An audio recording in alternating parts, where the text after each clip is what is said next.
বাবার লাশটা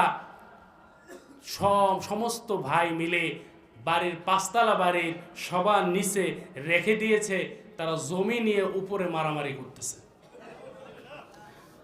মায়ের লাশটা করোনার সময় বাঁশের ঝাড়ের মধ্যে রেখে দিয়ে তারা আনন্দ উল্লাস করে বেরিয়েছে।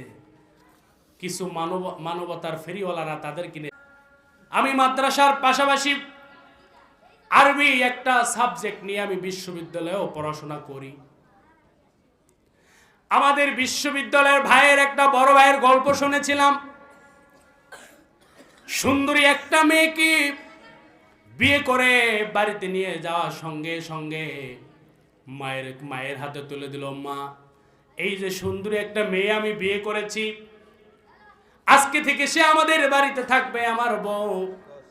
এই বউ রেখে সে যখন আবার বিশ্ববিদ্যালয়ে চলে গেল, কয়েকদিন পর শুনতে পেল মায়ের সঙ্গে ঝগড়া, তুমুল ঝগড়ার আকার ধারণ করেছে।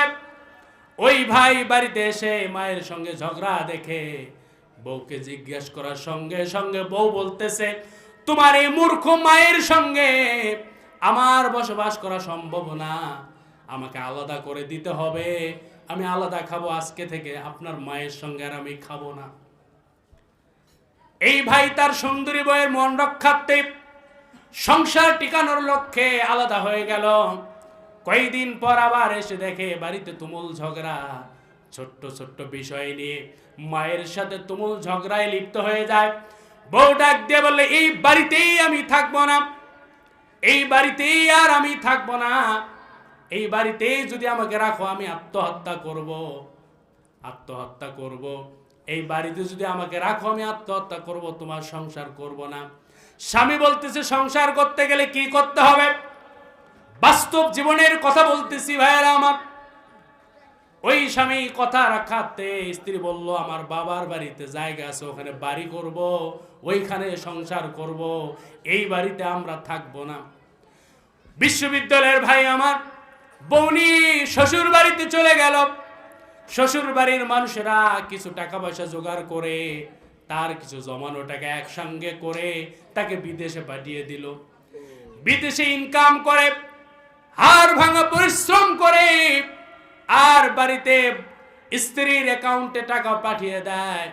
একটা পর্যায়ে ওই ভাইয়ের এমন একটা বিরল রোগ আক্রান্ত হয়ে গেল, ওই ভাইটার শরীরে প্লেগ রোগ আক্রান্ত হলো, ভয়ঙ্কর একটা রোগ দেখা দিল। ডাক্তারের কাছে যাওয়ার সঙ্গে সঙ্গে বলতেছে, তুমি তো আর বেশি দিন বাঁচবা না, কারণ এটা ছোঁয়াচে রোগ, তুমি বাড়িতে ফিরে যাও, মৃত্যুর দিনগুলো গুনতে থাকো, মায়ের কোলে মায়ের কাছে ফিরে যাও।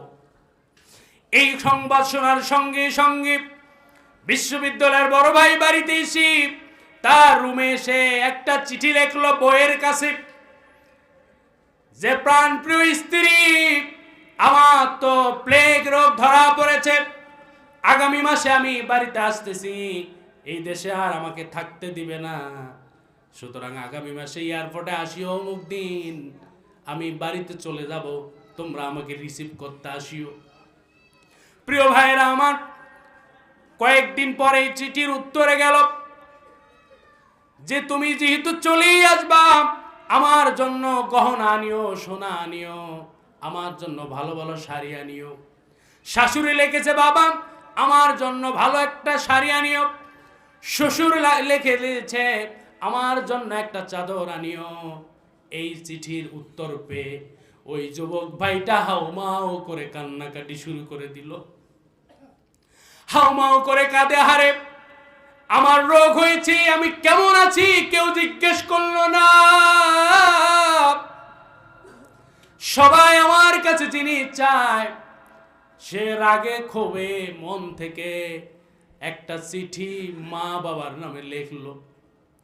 যেই মাকে ভাত দেয় নাই, যেই মাকে কাপড় দেয় নাই, যেই মাকে দেখভাল করে নাই, বইয়ের কারণে মাকে দূরে ঠেলে দিয়েছিল, সে জনম দুঃখিনী মায়ের কাছে একটা চিঠি লিখলো।